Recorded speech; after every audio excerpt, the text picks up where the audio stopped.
Bien, bonjour à ceux qui nous rejoignent et ravi de retrouver ceux qui étaient déjà présents.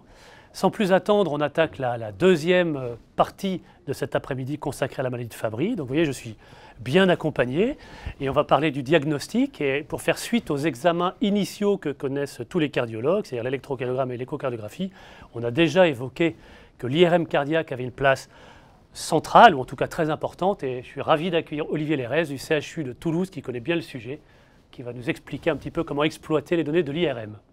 Merci Nicolas, bonjour à tous. Olivier Lérès, je suis cardiologue et médecin nucléaire au CHU de Toulouse. Et effectivement, je vais dans cette présentation aborder la place de l'IRM en essayant de me concentrer sur l'aspect diagnostique de la maladie de Fabry. Alors on l'a déjà vu, je ne vais pas m'attarder là-dessus, cette physiopathologie qui consiste en déficit enzymatique qui va aboutir à la surcharge de la cellule. Et à l'échelle de l'organe, qu'est-ce qui est le plus classique? Ça va être l'apparition de cette hypertrophie ventriculaire gauche dont on a beaucoup parlé, mais vous allez voir au travers de cette présentation que je vais aussi revenir sur cette hypertrophie ventriculaire gauche.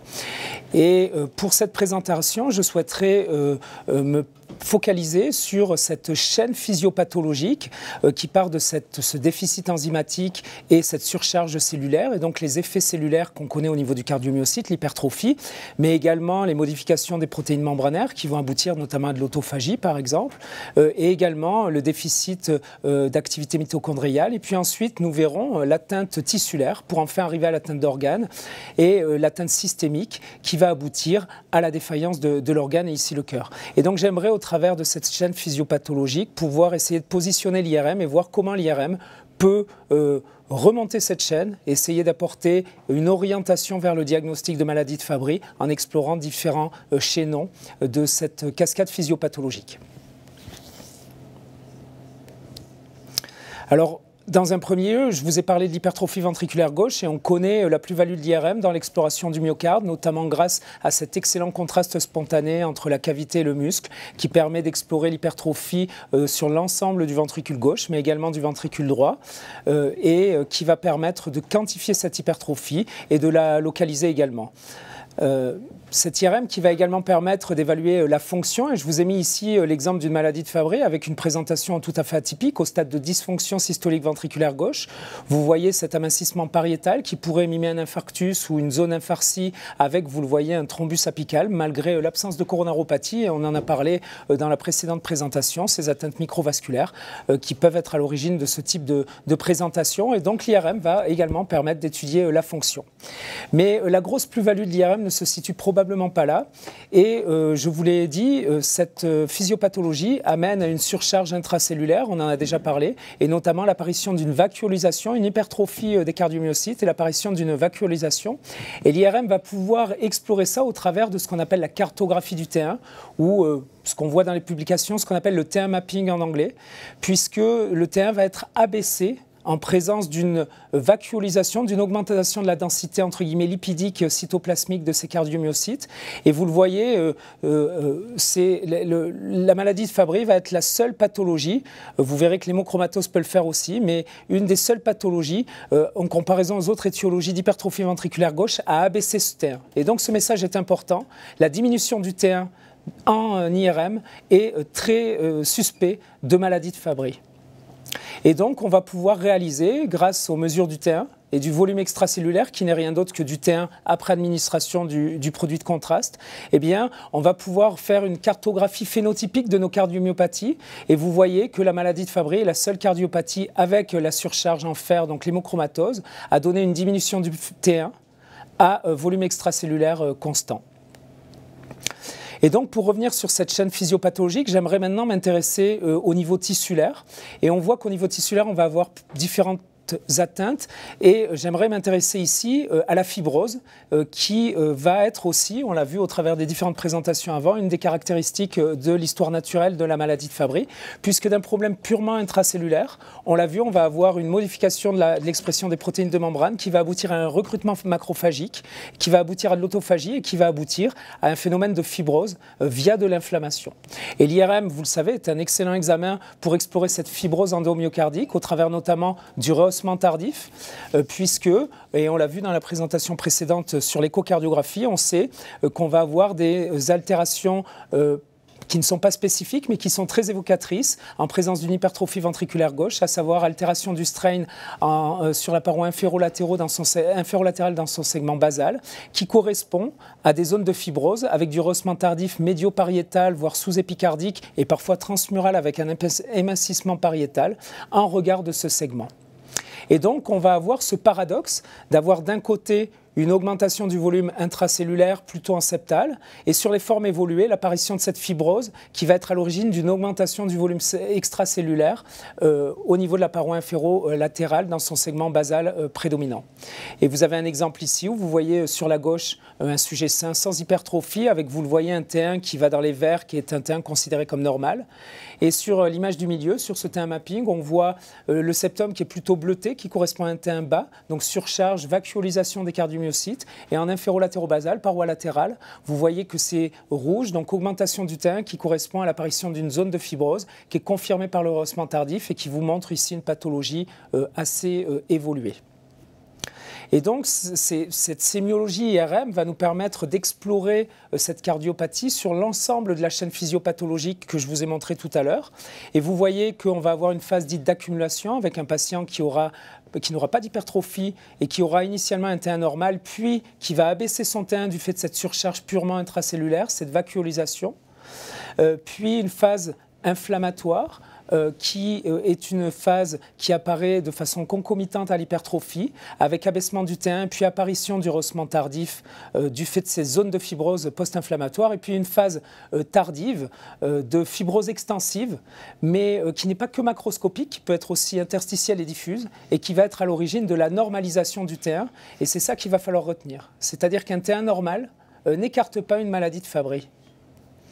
Et c'est toute la problématique, et ça, ce sont des choses qui ont été bien décrites dans ce papier récent qui a fait des biopsies myocardiques chez ces patients, où on pourrait se concentrer sur la dernière image, sur la dernière colonne de droite, où vous voyez que ces patients qui ont de l'hypertrophie ventriculaire gauche, qui ont du rehaussement tardif à l'IRM, ont un T1 normal, et ce qui correspond d'un point de vue histologique à la présence d'une fibrose diffuse, qui fait que ça vient contrebalancer ce T1 qui était abaissé, et donc on normalise ce T1 dans ce type de situation. Et on se retrouve dans des situations où finalement, ici, on a une bonne corrélation entre le T1 et la vacuolisation des cardiomyocytes, où vous voyez que plus les cardiomyocytes sont vacuolisés sur la droite, plus le T1 est bas. En revanche, les points noirs, ce sont les patients qui ont une augmentation de la masse ventriculaire gauche, puisque chez ces patients-là, il n'y a plus de corrélation entre le T1 et la densité lipidique, puisqu'on est au stade de fibrose. Donc c'est une véritable problématique, et vous avez ici quelques travaux qui vous montrent que si on s'intéresse à l'histogramme de dispersion de ce T1, eh bien vous voyez que chez les sujets contrôle en jaune, eh bien on a un T1 qui est fin, concentré au centre. Chez les patients qui ont un Fabry sans fibrose, eh bien on a un T1 qui va s'abaisser. Et vous voyez en rouge des patients qui normalisent leur T1, mais qui ont peut-être un spectre un peu plus large, qui montre l'hétérogénéité de dispersion avec des zones de fibrose et des zones encore de vacuolisation, quelque chose qui est très difficile à explorer en pratique. Alors dans ces cas-là, qu'est-ce qu'on peut faire? Eh bien, vous avez ce type de travaux qui vous montrent qu'il faut dans ces cas-là aller chercher plus loin. Et ici, il propose de faire une exploration de la fonction atriale qu'on connaît de mieux en mieux en échocardiographie. Et vous voyez que en l'absence d'hypertrophie à T1 normal, eh bien, il n'y a pas de modification de la fonction atriale. Mais dès que le T1 va s'abaisser, on va avoir une diminution de la fonction réservoir et de la fonction conduit, hein, la première onde qu'on voit sur cette fonction atriale. Et ce qui est assez intéressant dans cette étude, c'est que c'est en l'absence de dysfonction diastolique à l'échocardiographie. Et ce qui est intéressant, c'est de voir que la fonction booster de l'oreillette est conservée. Et ça, ce serait une physiopathologie due à la surcharge de l'oreillette, n'altérant pas la fonction systolique, mais altérant la capacité de relaxation de cette oreillette gauche. Donc vous voyez des arguments en IRM qui peuvent peut-être nous guider face à un T1 normal. Mais je vous l'ai dit, la problématique est que ça va être l'hypertrophie ventriculaire gauche et que j'allais revenir sur cette hypertrophie ventriculaire gauche. Parce qu'on sait qu'il faut maintenant distinguer l'homme de la femme. Et vous voyez ici la prévalence du rehaussement tardif en vert en fonction de l'épaisseur pariétale avec une valeur seuil de 12 mm. Et vous voyez que les hommes ne développent du rehaussement tardif de la fibrose qu'en présence d'hypertrophie ventriculaire gauche, alors que la femme peut développer une fibrose myocardique en l'absence d'hypertrophie ventriculaire gauche. Et ça, c'était un réel problème pour le diagnostic, parce que la femme ne fera pas forcément d'hypertrophie ventriculaire gauche. Et c'est quelque chose qu'on connaît bien en clinique, puisque cette image qui a déjà été montrée par Fabien Labombarda, eh bien, vous voyez que 50% des patients peuvent avoir des symptômes en l'absence d'hypertrophie ventriculaire gauche, que ce soit de la dyspnée, de l'angor ou de l'arythmie ou des pathologies valvulaires, en tout cas peuvent avoir des symptômes malgré l'absence d'hypertrophie ventriculaire gauche. Et donc la maladie de Fabry ne se limite pas à une expression par l'hypertrophie ventriculaire gauche. C'est toute la problématique. Et particulièrement chez la femme. On voit ici chez l'homme qu'on peut avoir du rehaussement tardif dès le plus jeune âge. Vous avez une représentation en fonction des âges, alors que chez la femme, ce serait véritablement l'avancée dans l'âge qui ferait apparaître l'activité de la pathologie et son retentissement sous la forme d'une fibrose. Et donc chez l'homme, les anomalies structurelles précèdent la fibrose, là où chez la femme, ce serait véritablement l'âge qui sera à l'origine de l'apparition d'une fibrose, indépendamment des anomalies structurelles, et qui fait que le diagnostic est particulièrement compliqué dans ces cas-là. Et c'est pour ça qu'on pourrait proposer cette évolution physiopathologique où vous voyez que chez l'homme en bas, l'hypertrophie apparaît, puis la fibrose, alors que chez la femme, vous pouvez avoir l'apparition d'une fibrose en l'absence d'hypertrophie. Et vous voyez que c'est aussi le cas, ils mettent une petite parenthèse, pour certaines mutations particulières chez l'homme. Donc toute la difficulté dans ces cas-là, en l'absence d'hypertrophie ventriculaire gauche, c'est comment je peux suspecter en IRM une maladie de Fabry. Et vous avez cette étude qui propose de regarder les trabéticulations et qui vous montre, deuxième colonne, qu'en l'absence d'hypertrophie à T1 normal, vous avez d'ores et déjà une anomalie et une survisualisation, ou en tout cas une augmentation du volume des trabéculations. Et donc l'analyse des trabéculations VG pourrait être un argument pour dire attention, on est probablement face à une cardiopathie et pas un cœur sain, malgré l'absence d'hypertrophie ventriculaire gauche et malgré un T1 normal. Et vous voyez que dans cette colonne, c'était 66% de femmes, donc chez la femme, ça pourrait être un argument intéressant. Enfin, pour essayer d'avancer, toujours en s'intéressant à l'approche tissulaire, eh bien, l'IRM peut potentiellement aussi explorer l'inflammation, et on l'a vu que l'inflammation précède le rehaussement tardif, et l'IRM est capable de donner une information sur l'inflammation intratissulaire. Et c'est ce que montrent ces études, où vous voyez sur la gauche du rehaussement tardif, vous voyez au milieu du T1 mapping avec un T1 modifié, vous voyez un T2 mapping, puisqu'on fait la même chose avec le T2, qui vous montre une augmentation du T2, qui est signe d'œdème, et en fait, il existe une corrélation entre la présence de ce rehaussement tardif et la présence d'un œdème myocardique, et cet œdème myocardique précède le rehaussement tardif et va être à l'origine de cette phase inflammatoire qui va faire le transit entre cette pathologie purement intracellulaire et cette pathologie extratissulaire, à une phase qui en général est non réversible. Et puis, pour encore aller plus loin, eh bien, on l'a vu, on peut avoir des atteintes vasculaires avec des atteintes microvasculaires qui vont être à l'origine d'ischémie, voire d'infarcissement de la paroi, indépendamment d'une atteinte macro-angiopathique, j'ai envie de dire. Et l'IRM peut également explorer la perfusion myocardique. Et il a été prouvé que chez les patients porteurs de maladie de Fabry, en l'absence d'hypertrophie ventriculaire gauche, eh bien, il existait des anomalies de la perfusion qui précèdent la manifestation morphologique de la maladie. Donc, encore une fois, en l'absence d'hypertrophie ventriculaire gauche, une altération de la perfusion est peut-être un signe d'une atteinte microvasculaire diffuse qui manque probablement de spécificité, mais qui doit alerter sur le fait qu'il y a une cardiopathie sous-jacente qui va nécessiter un bilan, d'aller plus loin dans le bilan. Donc si je devais faire une synthèse de tout ça, encore une fois en essayant de me concentrer sur le diagnostic d'un patient qui n'arrive pas avec un diagnostic de maladie de Fabry, un patient qui arrive avec des symptômes, un patient chez qui on recherche une cardiopathie, eh bien je crois qu'en IRM il faut distinguer l'exploration d'une hypertrophie ventriculaire gauche, et on a une place centrale de la cartographie du T1 mapping, et un T1 bas doit faire suspecter une maladie de Fabry. Mais attention, un T1 normal est peut-être un T1 normalisé chez un patient qui est déjà au stade de fibrose. Et dans ces cas-là, on l'a vu, l'exploration des trabéculations ou l'exploration de la fonction atriale peut nous dire attention, j'ai une cardiopathie sous-jacente, et pourquoi pas une cartographie du T2 à la recherche d'œdème qui signe la transition inflammatoire. Et en l'absence d'hypertrophie ventriculaire gauche, eh bien, on se retrouve avec un patient qui présente des symptômes et chez qui on recherche une cardiopathie. Encore une fois, le T1 a une place centrale, et un T1 bas doit faire suspecter une maladie de Fabry, particulièrement chez les femmes qui ne développent pas d'hypertrophie ventriculaire gauche. Et dans ces cas-là, il existe probablement une place pour la cartographie du T2 pour rechercher de l'œdème avant l'apparition du rehaussement tardif, ou pour rechercher des anomalies de perfusion qui, certes, je le conçois, sont assez spécifiques, mais doivent nous inciter à aller plus loin dans la recherche d'une cardiopathie, dont la maladie de Fabry. Et enfin, et ça a déjà été dit, mais je crois qu'il est important de le rappeler, l'IRM n'est qu'un élément du diagnostic. On l'a vu, l'échocardiographie compte, l'électrocardiogramme compte, mais surtout au travers des précédentes présentations, les signes cliniques, les signes extracliniques. Et donc l'IRM ne saurait être interprété sans une approche intégrée aux autres éléments qui ont été faits pour orienter vers le diagnostic de la maladie de Fabry. Je vous remercie. Merci beaucoup Olivier pour ces données très précises, comme toujours, très complètes et très claires pour ceux qui s'intéressent à l'IRM. Je vais me permettre, en attendant que les questions arrivent, je vous rappelle que vous pouvez poser vos questions sur le chat, là, qui est disponible. La première question est très simple, c'est que ça nécessite une collaboration entre le cardiologue traitant ou qui voit le malade en première ligne quand le diagnostic n'est pas posé. Et je vais bien sûr concentrer ma question sur le diagnostic précoce. Est-ce que ces mesures paramétriques tissulaires dont tu parles, T1, T2, volume extracellulaire, est-ce qu'elles sont faites systématiquement ou est-ce que le cardiologue doit orienter dans sa demande IRM à la recherche de? Parce que voilà, nous, la plupart des personnes présentes doivent être des cardiologues. Peut-être que s'ils ne pensent pas à la maladie de Fabry, est-ce que les radiologues, eux, ont l'habitude de faire ces mesures? Non, c'est une très bonne question. La problématique est qu'il y a une grande hétérogénéité des pratiques en France, mais à l'international, avec des gens qui sont très systématiques et qui vont réaliser du T1 mapping pour l'ensemble des patients. Le T2 est très loin d'être réalisé systématiquement. Il est quasiment jamais fait. Il est fait dans les situations aiguës, type Minoka, où on suspecte une composante inflammatoire. Mais le T2 n'est quasiment jamais fait. Donc le T1 n'est pas fait systématiquement, et particulièrement l'absence d'HVG. Si tu n'as pas d'HVG, en général, il n'y a pas de cartographie qui est faite.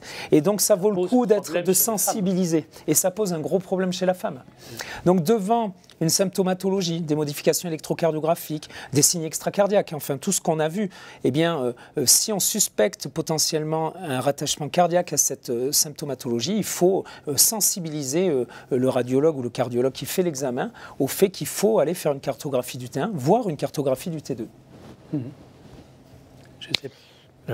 Tu as insisté à juste titre, et c'est un message très important sur le fait qu'on pouvait avoir un T1 normal. Oui. C'est un message important parce que les travaux initiaux, on s'en souvient, avaient été faussement optimistes sur la valeur du T1 pour prédire le diagnostic de maladie de Fabry. Ma question, c'est, donc on garde ça bien en mémoire, je crois que c'est un message important, c'est pour les cardiopathies hypertrophiques, on essaye de quantifier l'extension de la fibrose ou du rehaussement. Est-ce que ça a une valeur pronostique? Est-ce qu'on a la même chose? Est-ce qu'il faut quantifier l'extension de cette fibrose dans les Fabry? Et est-ce qu'il a été montré que ça avait une valeur pronostique? Alors, je crois qu'on en parle après, mais cela dit, je peux d'ores et déjà dire tout le rehaussement tardif, quelle que soit la pathologie, est toujours corrélé au pronostic. Et le volume extracellulaire et la fibrose diffuse quantifiée en IRM est toujours corrélé au pronostic, quelle que soit la pathologie. Et ça a été aussi montré dans la maladie de Fabry.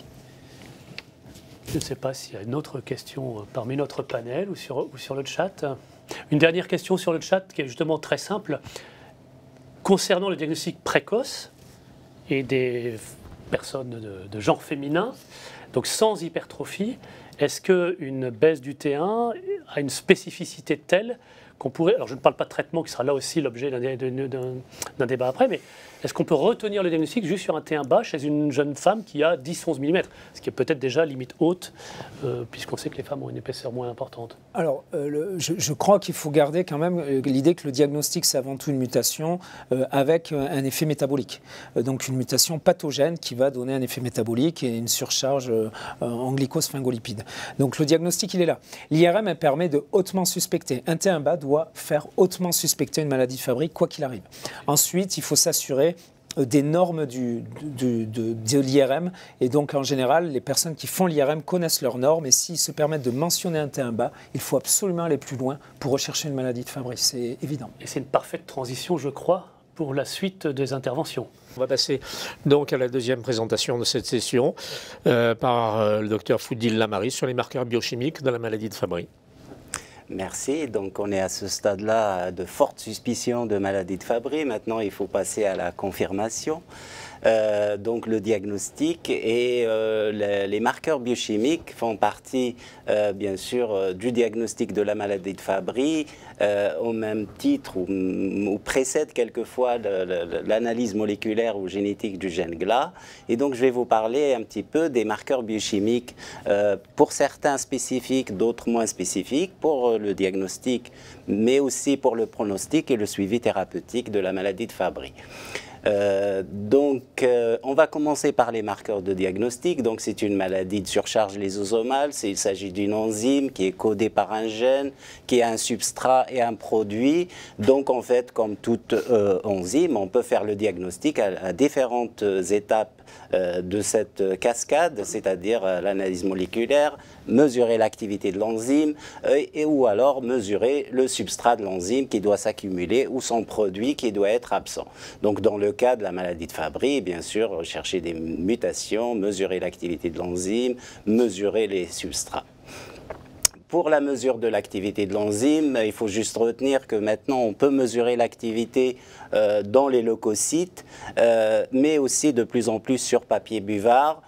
Certains laboratoires le font encore dans le plasma, rarement maintenant sur les fibroblastes, ce qui veut dire que les valeurs usuelles et les valeurs normales sont très différentes. Il y a différentes approches pour mesurer l'activité enzymatique, j'en passe. Et puis, comme vous pouvez le voir, les seuils de normalité et de pathologie sont différents. Donc, il faut faire attention sur quoi ça a été dosé et aux valeurs normales qui peuvent, bien sûr, comme vous le voyez, très différentes. C'est quoi l'intérêt de l'activité alpha-galactosidase dans le diagnostic de la maladie de Fabry? Ben forcément chez les hommes. Donc on a pratiquement 100% des hommes hémizygotes qui ont une activité alpha-galactosidase basse, et par contre elle est vraiment pas du tout performante chez les femmes hétérozygotes. Malheureusement, on voit encore dans nos laboratoires des médecins qui demandent juste une activité enzymatique chez les femmes pour suspicion de Fabry.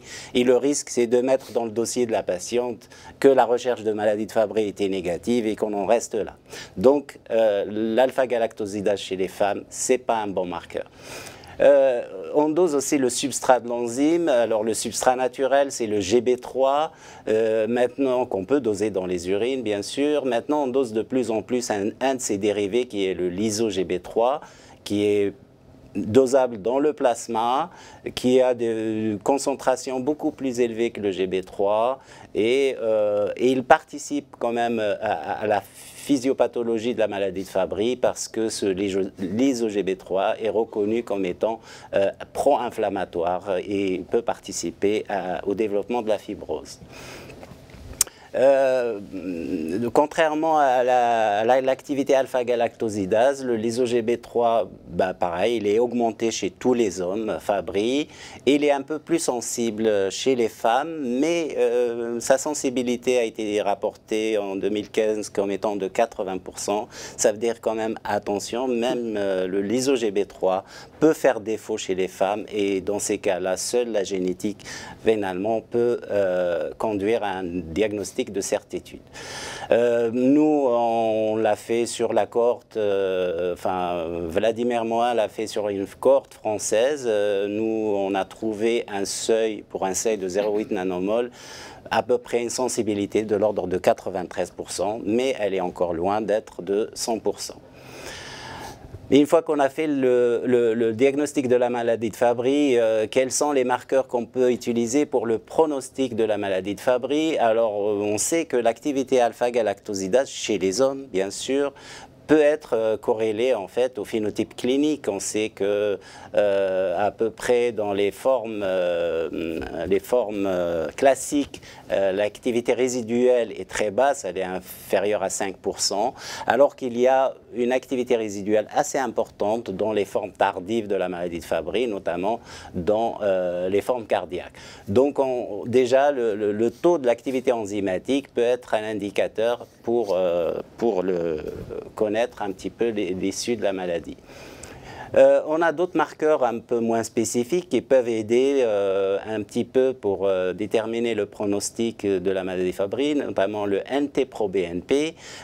Il a été décrit comme étant corrélé à l'indice de la masse du ventricule gauche et que, en fait, un NT-proBNP augmenté chez un malade Fabry est de mauvais pronostic, conduisant au décès par l'insuffisance cardiaque terminale.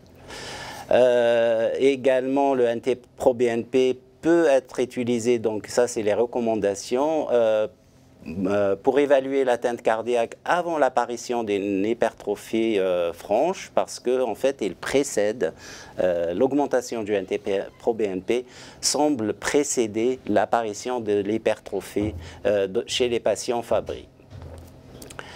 La troponine ultrasensible également peut être utilisée de façon non spécifique pour évaluer le pronostic de la maladie de Fabry. C'est un marqueur de l'atteinte myocardique. Elle est corrélée, semble-t-il, à la fibrose et ça serait un marqueur de sévérité clinique. Son augmentation chez un malade de Fabry est généralement de mauvais pronostic. Pour évaluer l'atteinte rénale dans la maladie de Fabry, bien sûr, la microalbuminurie exprimée par la créatinurie est préférable à la protéinurie parce qu'elle est beaucoup plus précoce. Donc, il vaut mieux favoriser en fait l'albumine urinaire plutôt que la protéinurie qui est plus tardive à apparaître.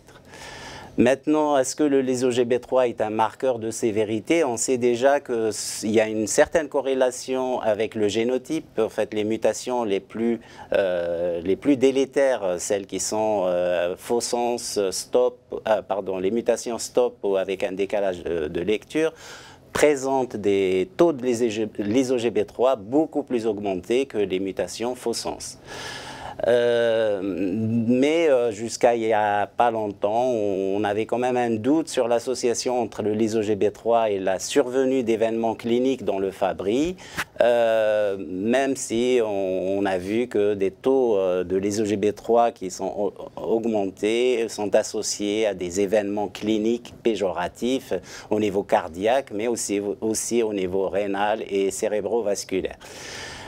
Plus récemment, tout récemment, il y a une publication des Hollandais qui ont suivi 237 patients Fabry non traités, et qu'ils ont en fait stratifié selon leur taux de lysogB3 en 4 groupes, comme vous pouvez le voir.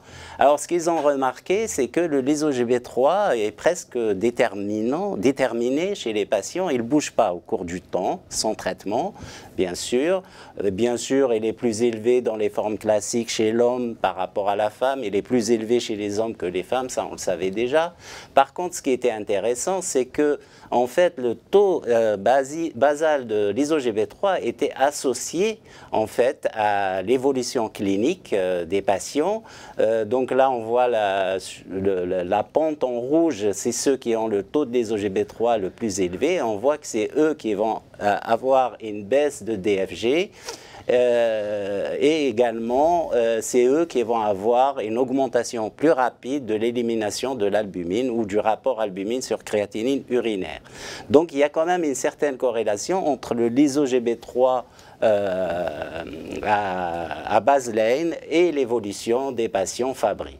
De même, ils ont remarqué que ceux qui avaient le lysogB3 le plus élevé avaient quand même l'hypertrophie la plus élevée, également une épaisseur du septum qui était plus élevée. Donc, ils ont conclu que le lysogB3 était associé à l'aggravation des paramètres, du moins de surveillance rénale et cardiaque, indépendamment de la présence de facteurs de risque. Alors maintenant, pour le suivi thérapeutique, effectivement, le lysogB3, on sait qu'il baisse rapidement après l'initiation des non-zymothérapies. Donc c'est un bon marqueur pour éventuellement évaluer l'efficacité des non-zymothérapies chez un patient Fabry. Que le lysogB3 est indicatif de l'apparition des anticorps anti-enzymothérapies. On sait qu'un certain nombre de patients vont développer des anticorps anti-enzymothérapies et une augmentation de lysogB3 est indicative de l'apparition de ces anticorps. La détermination de l'activité enzymatique alpha-galactosidase peut être un marqueur, en tout cas dans notre expérience personnelle, un marqueur de l'efficacité du traitement avec les molécules chaperones, notamment ici le Galafold. Nous avons observé que nous avons maintenant 4 patients chez qui il y a une normalisation de l'activité alpha-galactosidase 1 an après mise sous traitement sous Galafold. Je signale juste que cette activité, elle est mesurée dans les leucocytes. On ne peut pas savoir si ce phénomène a la même efficacité dans d'autres tissus d'intérêt, notamment le tissu cardiaque. Mais néanmoins, ça montre quand même que certaines mutations reconnues comme étant très sensibles au Galafold répondaient bien, notamment avec une enzyme qui rentre dans le lysosome et qui se normalise pratiquement alors qu'elle était basse. Qu'est-ce qu'il y a à retenir sur ces marqueurs? Donc, il existe, comme j'ai dit, des marqueurs biochimiques spécifiques ou non spécifiques pour le diagnostic de la maladie de Fabry. Donc, l'activité alpha-galactosidase chez les hommes, le lysogB3 éventuellement chez les hommes et les femmes, des marqueurs aussi de pronostic. Pour l'alpha-galactosidase, on l'a vu, le lysogB3, l'albuminurie plutôt que la protéinurie exprimée par créatinine plutôt que par 24 heures, un DFG mesuré avec la formule de CK-DPI. Le NT-proBNP peut avoir son intérêt, notamment et la troponine, quand l'IRM n'est pas possible pour des raisons de pacemaker ou d'insuffisance rénale. Pour le suivi thérapeutique, le lysogB3 peut être un indicatif d'une bonne réponse à la thérapie et l'activité alpha-galactosidase a confirmé éventuellement chez les patients traités avec les molécules chaperone.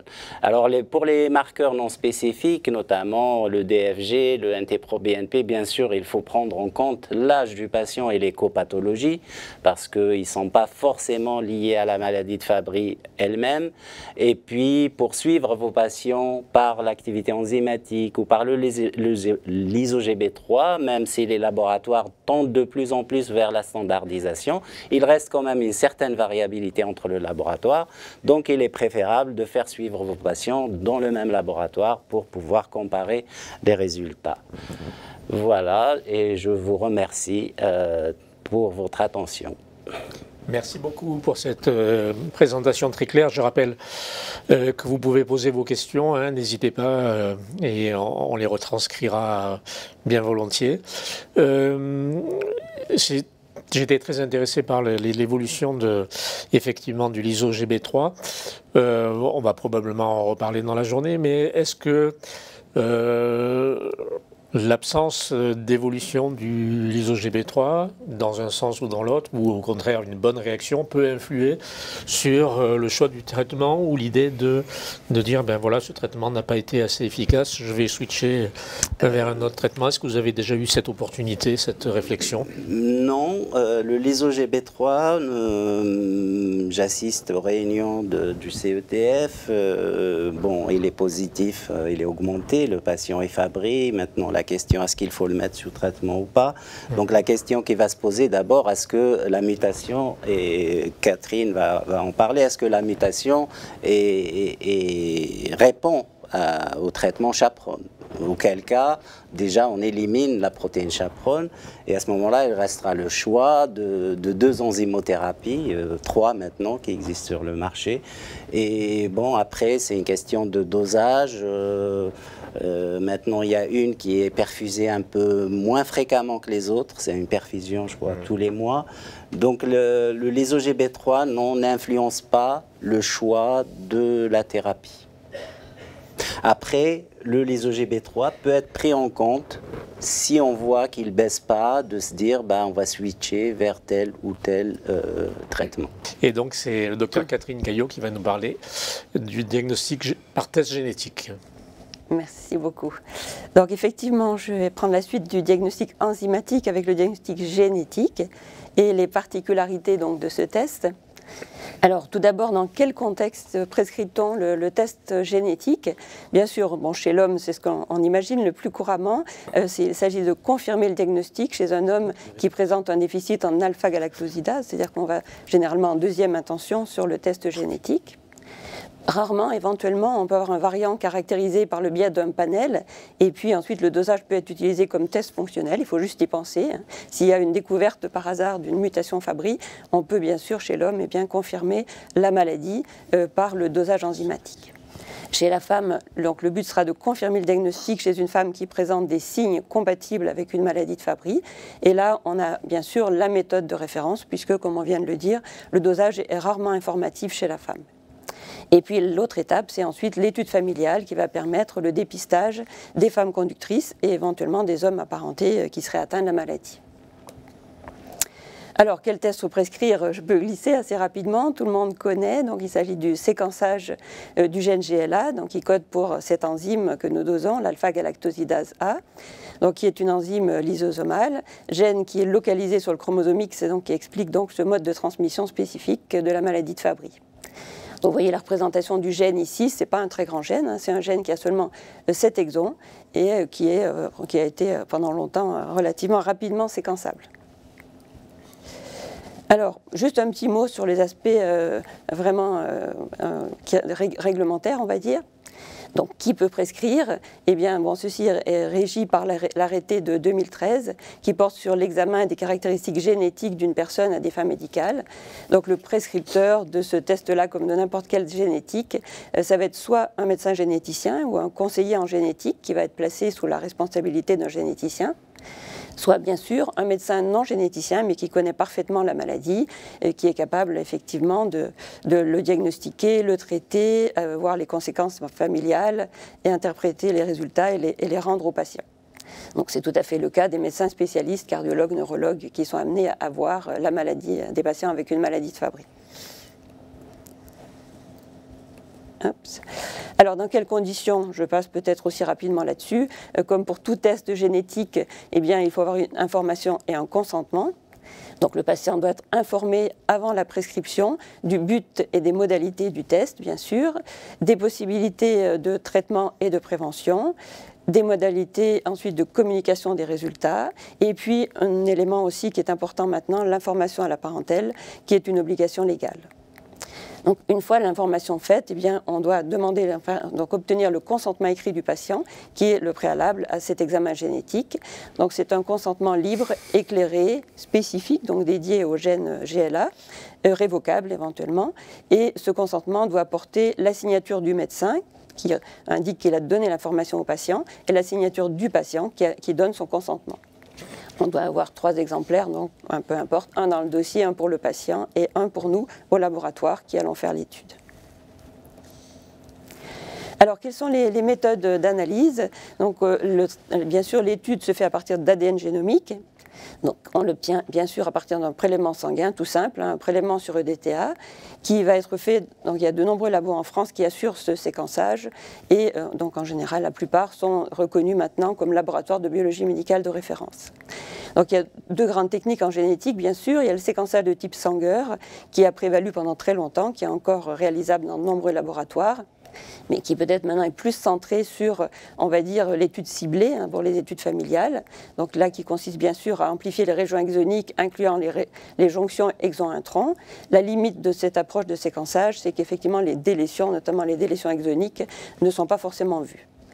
Donc maintenant, on privilégie bien sûr le séquençage à haut débit ou NGS, donc, par le biais de ce qu'on appelle des panels de gènes. Donc j'ai cité quelques panels de gènes, il y en a peut-être d'autres. Donc soit des panels maladies lysosomales, donc qui incluent le gène GLA, soit des panels bien sûr cardiomyopathie, puisque c'est un des signes principaux de la maladie, éventuellement néphropathie, neuropathie périphérique, il y a de très nombreux panels disponibles. Et par le biais de ces panels, eh bien, on a l'avantage là de voir à la fois les variants pathogènes, éventuellement des délétions également par le biais des CNV. La seule limite qu'on pourrait voir à cette approche, c'est de ne pas forcément mettre en évidence les variants introniques profonds, mais qui ne sont pas forcément très courants, comme dans beaucoup d'autres maladies génétiques. Je mets à part exome-génome qui ne sont pas du tout nécessaires, mais on pourrait peut-être trouver par hasard une mutation sur le gène GLA, par ce biais-là. Alors, quels sont les types de variants qu'on peut voir sur le gène GLA? Il y en a un grand nombre. Il y a des centaines de variants qui ont été caractérisés. Ils sont bien sûr de tout type. Des variants faux sens, non-sens, des délétions, des insertions, des mutations d'épissage, qui sont distribués sur toutes les régions de ce gène qui n'est pas si grand finalement. Donc les mutations, eh bien, on donne ces variants par le biais de la nomenclature classique en génétique, la nomenclature HGVS, donc en C point et P point, donc séquence codante et séquence protéique. Et ces mutations sont répertoriées dans différentes bases de données, par exemple la base de données HGMD, qui est notamment la version Pro. Donc c'est une version payante, mais on a la plupart donc, des mutations qui sont présentes dans la littérature. Donc j'ai regardé hier et on voit qu'on a plus de 1100 variants qui ont été rapportés sur le gène GLA. Mais il y a également d'autres bases de données, comme par exemple LOVD ou toute une série de registres, incluant les registres industriels. Alors, comment est-ce qu'on interprète les variants? Bon, on va dire que c'est un peu quelque chose de classique en génétique. On doit se baser sur un certain nombre d'arguments. Bien sûr, le phénotype. Donc, on a tous les éléments cliniques qui nous orientent éventuellement vers une maladie de Fabry et qui ont amené à cette étude. Il y a la nature du variant, les non-sens, les délétions peut-être vont être, ou les délétions, en tout cas les mutations décalantes vont être relativement faciles à caractériser comme étant pathogènes, les épissages éventuellement aussi, les faux sens, ça va être toute la difficulté. Donc on va utiliser des logiciels de prédiction in silico. Beaucoup de ces logiciels sont basés sur des arguments de conservation interespèces, comme par exemple Polyphen, SIFT.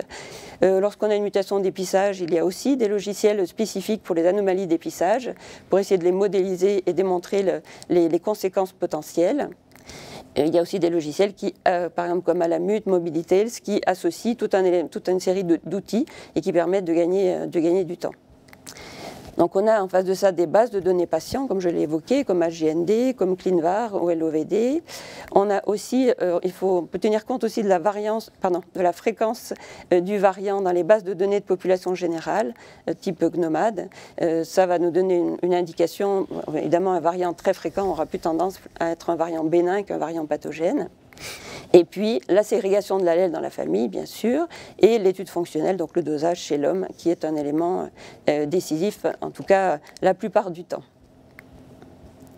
Alors la classification qu'on utilise, c'est ce qui est utilisé habituellement en génétique, c'est la classification de l'ACMG, l'American College of Medical Genetics, avec bien sûr les variants qui nous intéressent, les variants de classe 4 et 5, probablement pathogènes ou pathogènes, et puis toute cette zone grise au milieu, qui est ce qu'on appelle les variants de classe 3, c'est-à-dire pour lesquels on n'arrive pas vraiment à avoir tous les éléments pour définir leur pathogénicité et qui peuvent rester un certain temps dans cette zone grise avant de passer peut-être en variant pathogène ou en variant bénin avec les discussions ultérieures.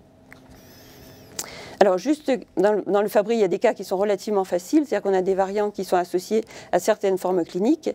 Par exemple, dans les formes vraiment classiques, sévères, on a souvent des variants, par exemple, non-sens. Quand on marque par une étoile, donc ça veut dire codon stop. Par exemple, arginine 227 stop. Bien sûr, ce sont des mutations sévères avec atteinte classique.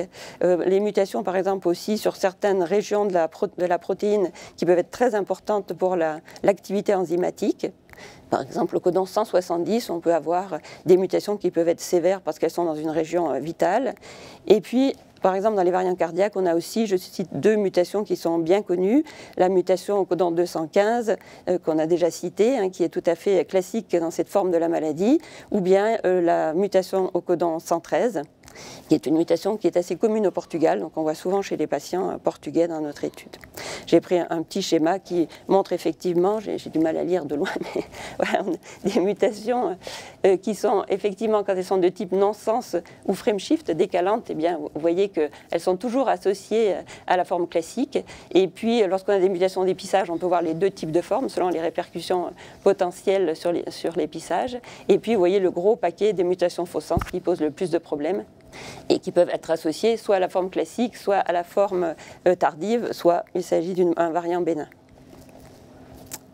Alors, quelques variants qui ont été plus discutés, on va dire, historiquement. Donc, un variant lié à une anomalie intronique profonde, maintenant, on va dire qu'il est acquis comme étant un variant pathogène. Il avait été décrit notamment à Taïwan, chez des patients qui avaient des variants cardiaques. Donc, cette anomalie qui est située au cœur de l'intron 4 est maintenant validée comme étant une mutation pathogène. Donc, c'est relativement rare en France. On la cherche de façon systématique, mais on va dire qu'on la trouve plutôt chez les patients qui sont d'origine asiatique. Et puis les variants, certains variants communs dont on a entendu parler pendant de nombreuses années, les variants codon 313, 143, 118, qui sont maintenant reconnus comme non pathogènes, même s'ils abaissent un peu l'activité enzymatique. Mais on a donc inclus, après discussion dans le PNDS Fabry, que ces variants maintenant ne sont plus considérés comme des variants Fabry. Alors, juste un petit mot pour dire, on est souvent confronté à des nouveaux variants sur le gène GLA et quoi faire avec ces variants. Donc on a vu qu'avec les différentes méthodes que j'ai évoquées, on essaye de trouver des arguments de validation de ces variants. Parfois on n'y arrive pas toujours. Donc il faut tenir compte après de la veille bibliographique. Il faut parfois réanalyser ces variants au cours du temps et voir s'il y a d'autres publications ou d'autres publications avec des résultats plus fermes et définitifs qui vont nous aider.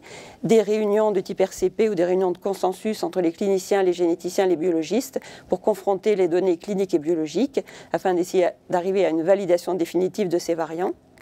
Et puis peut-être des études de modélisation de la protéine en collaboration avec des équipes spécialisées ou bien d'un travail d'expression des variants mais qui relève peut-être plus d'un travail de recherche que nous ne faisons pas couramment dans les labos de diagnostic. Donc, qui rend le résultat? Je passe rapidement aussi. Donc, le résultat est rendu par le médecin prescripteur dans le cadre d'une consultation spécifique dans lequel on va évoquer les conséquences pour lui-même, pour sa famille et on va évoquer la possibilité d'accès bien sûr à une thérapie. Et le patient va recevoir un exemplaire de son résultat. Donc, au cours de cette consultation, on va évoquer bien sûr l'information à la parentèle et la capacité d'informer les apparentés. Donc, il faut faire un arbre généalogique, voir les personnes qui pourraient être potentiellement atteintes. Et ensuite, les modalités d'information vont reposer soit sur le patient lui-même, s'il veut lui-même contacter les membres de sa famille, soit par le biais d'un médecin, si le patient ne souhaite pas le faire lui-même. Donc, ce qui parfois est peut-être pas forcément plus simple, mais le médecin va devoir contacter les membres de la famille en conservant bien sûr la confidentialité vis-à-vis du patient initial. Donc juste pour dire aussi, le test génétique va avoir peut-être des conséquences aussi au niveau du choix thérapeutique, comme on vient de l'évoquer. Il y a deux molécules possibles, soit une enzyme recombinante, soit une molécule chaperone. Donc c'est vrai que lorsqu'on évoque la possibilité d'utiliser la molécule chaperone, il faut que ce variant ait été testé pour sa sensibilité au migalastat. Donc ça, c'est fait par le biais d'un test sur cellules HEK 293 et qui est fait par la firme donc, qui produit donc, le Galafold, avec des critères de sensibilité qui sont définis, qui sont donc une augmentation de l'activité enzymatique de l'ordre de 3% du normal et une augmentation relative de 1,2 fois après incubation avec le migalastat. Donc vous voyez qu'il y a à peu près que 30% des variants Fabry qui sont sensibles à la molécule chaperone. Donc ça veut dire que tous les patients ne peuvent pas accéder à cette molécule par voie orale malheureusement. Et savoir aussi que le test in vitro ne corrèle pas toujours avec les résultats in vivo. Donc il faut quand même suivre les patients sur le plan clinique de façon à ne pas qu'il n'y ait pas de perte de chance. Et je termine donc sur la dernière étape qui est l'histoire familiale, c'est-à-dire dès qu'on a diagnostiqué un nouveau cas, bien sûr, l'idée c'est de faire une étude familiale. Donc chez l'homme, on peut faire le dosage qui va permettre de porter facilement le diagnostic et puis un séquençage ciblé, c'est-à-dire la recherche de la mutation familiale. Chez la femme, ça va être uniquement le séquençage avec de préférence une double détermination éventuelle. Et j'insiste donc sur le rôle du généticien qui va faciliter ce dépistage et ce conseil génétique intrafamilial et le rôle ensuite des cliniciens spécialistes qui vont assurer la prise en charge des personnes qui vont être atteintes de la maladie. Voilà. Merci beaucoup pour cette très très belle présentation, extrêmement claire.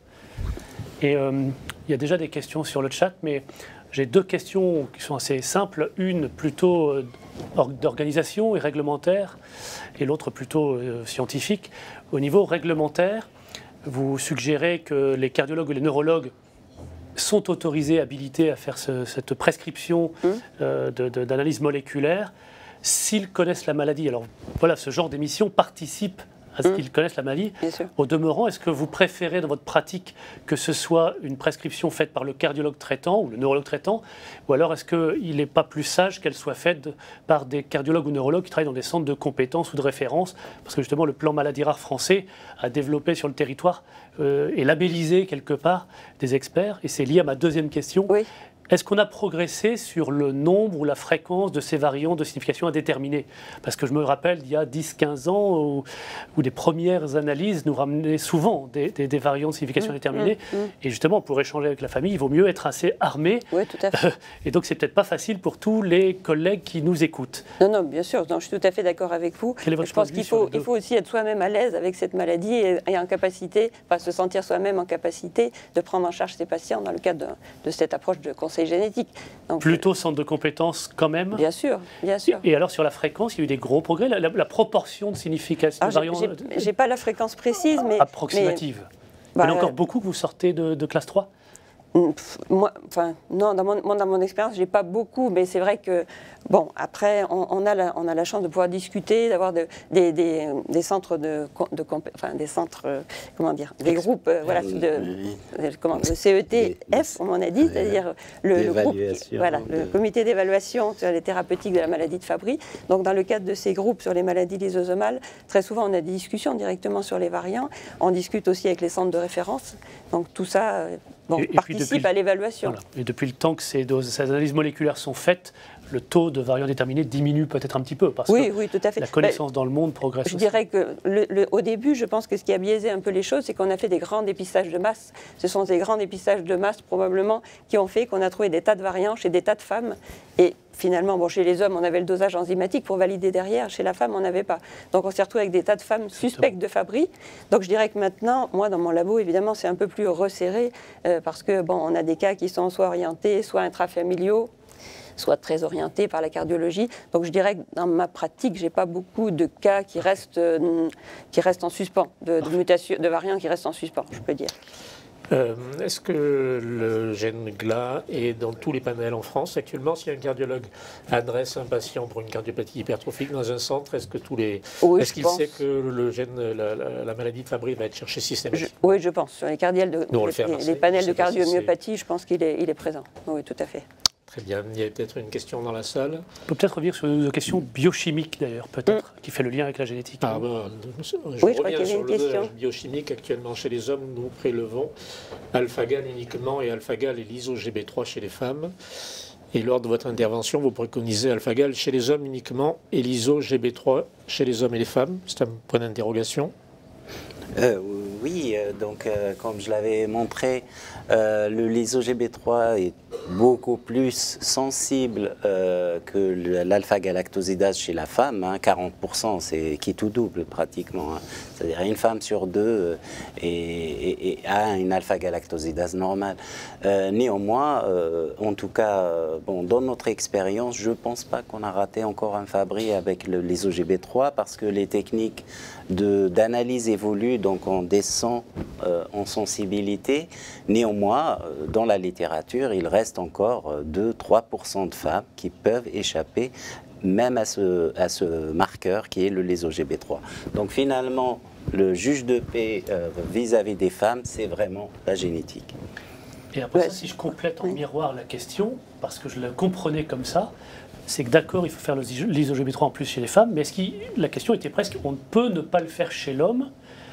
Et peut-être que sur le diagnostic, c'est peut-être pas indispensable, mais il sera de toute façon utile au suivi thérapeutique. Tout à fait. Donc je crois, sans me tromper, qu'on sera tous d'accord pour dire qu'il faut faire les deux, hommes ou femmes, en ne regardant pas l'alpha-gal peut-être chez la femme, ou alors en ne faisant pas l'alpha-gal chez la femme, mais le l'iso-GB3 a la place chez les hommes comme chez les femmes, mais pour un intérêt différent. Diagnostic d'un côté, pronostic et thérapeutique. Avoir un taux basal de l'iso-GB3, il est intéressant pour différentes raisons, on l'a vu. D'abord pour une éventuelle mise sous traitement, on saura comment évoluera l'iso-GB3. Et puis si cette étude récente des Hollandais se confirme, on peut avoir un certain pronostic sur le devenir du patient et de la décision de la mise sous traitement. Quelqu'un qui présente un taux de l'iso-GB3, a priori d'après cette étude quand même sérieuse, augmenté, on hésitera moins à le mettre tout de suite sous traitement parce qu'on voit l'histoire naturelle d'un patient Fabry qui a un l'iso-GB3 augmenté. On voit comment le DFG baisse, comment l'hypertrophie cardiaque se développe et comment l'épaisseur du septum se développe. Donc avoir un taux de l'iso-GB3 basal, indépendamment du diagnostic en soi, est nécessaire. Et ça fait peut-être le lien avec ces variants de classe 3, c'est-à-dire indéterminés. En réunion, vous regardez le dosage du Bien sûr, l'ISOGB3. ça fait partie des critères pour évaluer ces variants. Mais des fois, on n'a pas le critère l'ISOGB3, malheureusement. J'ai peut-être une question pour Gilbert et pour vous, si vous le permettez. Face à une personne, dans le cadre d'un bilan d'une cardiomyopathie hypertrophique, que l'on ait ou pas des éléments fins pour une maladie de Fabry, c'est-à-dire plutôt un variant cardiaque, pas certain, est-ce qu'il vaut mieux faire une première étape avec un séquençage GLA de façon spécifique, ou est-ce que Gilbert, dans ta pratique, tu fais d'emblée un panel large de type cardiomyopathie? En termes de gain de temps, peut-être de praticité locale, en termes de laboratoire, qu'est-ce que vous préférez? Je pose la question à tous les deux. Je pense que c'est vous qui pouvez dire directement. Oui, je pense que c'est votre prescription. On le fait dans le panel des cardiomyopathies, mais je ne sais pas si on a raison. C'est devenu une habitude et ça simplifie les choses. Mais... Bien sûr. Et vous acceptez plutôt cette démarche-là quand même. Donc sur des variants cardiaques. Alors, si je peux me permettre, à la salle pétrière, en tout cas, on a le panel cardiomyopathie. Le seul avantage peut-être des dosages biochimiques, c'est la rapidité d'une réponse. Les panels, bon, voilà. Je ne mettais pas ça en compétition avec la biochimie. Oui, clairement, la biochimie est à faire. Non, c'était panel contre panel, c'était ça. C'est-à-dire devant une famille demandeuse de diagnostic ou quelque chose, il faut savoir qu'un examen biochimique peut nous donner ou pas, quelquefois, une réponse assez rapide par rapport à... Je reviens sur l'information à la patientèle, qui est un problème très important dans notre pratique. Vous avez dit que vous pouviez faire un certain degré d'information directement à la patientèle quand vous faites en premier. C'est pas moi. Moi, je ne fais pas de consultation. D'accord. Moi, je suis vraiment biologiste. Parce qu'habituellement, c'est dans mon esprit, c'était au patient lui-même d'informer, comme vous l'avez dit, ses apparentés. Ça serait l'idéal. Parfois, il y a des familles, les gens ne s'entendent pas, ou pour des raisons tout à fait basiques, donc on ne peut pas toujours faire. Mais c'est vrai que mes collègues généticiens qui font des consultations me disent que aller contacter les gens pour leur dire qu'il y a une information qui les concerne, et c'est très compliqué. D'abord, on assène à des gens quelque chose qui est quand même, c'est un peu difficile de recevoir un courrier en disant vous devriez aller vous consulter parce qu'il y a un risque dans votre famille. Je comprends que c'est quand même quelque chose qui est anxiogène. Donc soit on va y aller, soit on ne va pas y aller du tout. Peut-être que dans mon expérience sur ces sujets-là, quand une famille ne s'entend pas, il faut tout faire pour aider le propositus, le patient à informer sa famille. C'est-à-dire qu'on peut entendre que dans la famille, ils ne se parlent plus. Alors on peut l'aider en lui remettant des documents, par exemple. J'en profite sur le site de la filière cardiogène. Il y a des documents d'information aux apparentés asymptomatiques. Moi, ce que je fais parfois, je leur dis, votre courrier dans lequel je détaille, vous leur envoyez une copie, une photocopie, vous leur dites un petit coup de téléphone. Il faut les aider parce que c'est une obligation. Effectivement, il faut bien leur dire que ce sera une obligation au moment où ils signent le consentement. Et ça, la réglementation a changé à ce sujet et il faut l'appliquer, bien sûr. Bien, je crois qu'on a bien fait le tour du problème et je remercie à nouveau tous les orateurs de la qualité des présentations.